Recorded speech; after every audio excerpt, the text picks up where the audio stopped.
Dejo la presidencia de la Generalitat. La dejo en este mismo instante. Inocente, completamente inocente de las barbaridades que durante estos años se han dicho de mí.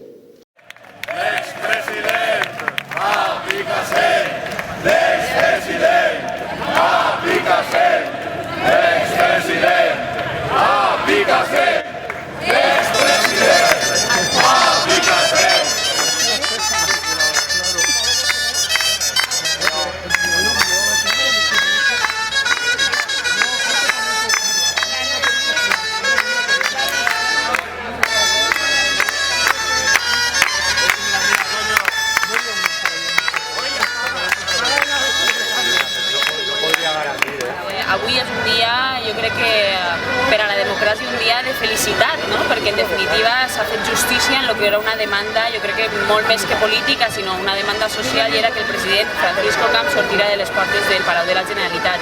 Ara bé, nosaltres sempre posem un pero, i el pero és que a dia d'avui s'ha demostrat en tots els casos de corrupció que impregnen les institucions valencianes que el comú denominador és el Partit Popular, i per a nosaltres és més que un títol personal del president de la Generalitat, Francisco Camps, sinó que és de tot el conjunt del Partit Popular, i per tant el que volem i desitgem és fer fora al PP de les institucions valencianes.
Sí, perquè ara torna.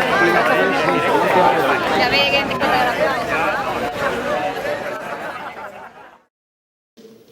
completamente inocente